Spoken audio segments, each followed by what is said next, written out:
வீட்டுக்காரம்மா என்ன செய்ய போறீங்க? பகோடா செய்ய போறேங்க. நல்லா அருமையா செய்வீங்களா? நீங்க செய்யுங்க. நான் செய்வா? ஆமா. சூப்பரா செஞ்சு தரேன் பாருங்க. சரிங்க. 2 டீஸ்பூன் இஞ்சி பூண்டு விழுது போட்டுக்குங்க. அடுத்தது தேவையான அளவு கடலை மாவு. இந்த கடலை மாவு கடலைப்பருப்பு கடையில் வாங்கி நாங்களே மிஷினில் அரைச்சிது. இது கடலை மாவு கடையிலலாம் நாங்கள் வாங்கிறதில்ல. அதே மாதிரி தான் இந்த தனி மிளகாத்தூளும் நாங்கள் தனியாக மிளகாத்தூள் வாங்கி மிஷினில் அரைச்சது. 2 டீஸ்பூன் மிளகாத்தூள், 1/2 கப்பு கார்ன்ஃப்ளவர் மாவு. இது எல்லாத்தையும் சேர்த்து ஒரு பரட்டிக்குங்க. தண்ணிலாம் ஊற்ற வேணாம், தண்ணி ஊற்றாமல் அப்படியே பரட்டிங்க. தேவையான அளவு உப்பு போட்டுக்குங்க. இப்போது பகோடா மொறுமொறுப்பாக இருக்கிறதுக்காக 2 டீஸ்பூன் அரிசி மாவு அதையும் போட்டு எல்லாம் ஒரு பரட்டிக்கலாம். அடுத்தது லைட்டாக தண்ணி, சும்மா பாருங்கள் நான் எப்படி தெளிக்கிறேனோ அந்த மாதிரி லைட்டாக போட்டு தெளித்து எல்லாத்தையும் சேர்ந்தா போல் ஒரு பரட்டிக்கலாம். இப்போது பகோடா போடுற அளவுக்கு காலிஃப்ளவர் ரெடி ஆகிடுச்சு.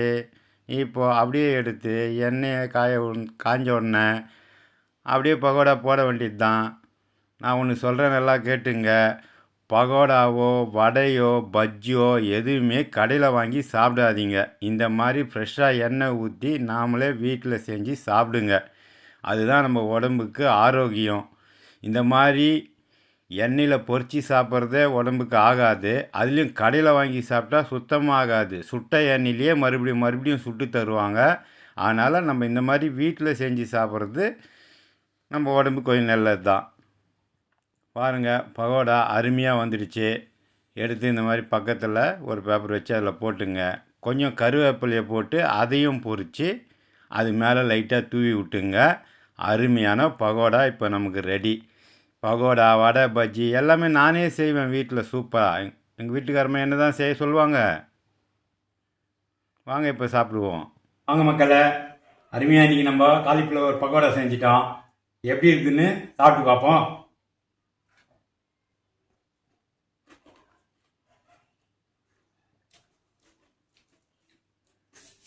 எப்படி இருக்கு பாருங்க, பகோடா சூப்பராக செஞ்சுருக்கேன் பாருங்க.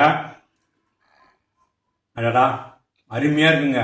நீங்களும் இந்த மாதிரி வீட்லேயே வாங்கி செஞ்சு சாப்பிட்டுட்டு எப்படி இருக்குன்னு சொல்லுங்க. வீட்டுக்காரம்மா எனக்கு பெரிய ஹோட்டலுக்கு செப்பா கூப்பிடுறாங்க, போயிட்டு வரட்டுமா? போயிட்டு வாங்க. பாருங்க, வீட்டுக்காரம்மா ஹோட்டலுக்கு வேலைக்கு போக சொல்றாங்க. இந்த வீடியோ உங்களுக்கு பிடிச்சிருந்தா, பகோடா நான் நல்லா செஞ்சுக்கிறேன்ட்டு உங்களுக்கு பிடிச்சிருந்ததுன்னா சப்ஸ்கிரைப் பண்ணுங்க, லைக் பண்ணுங்க.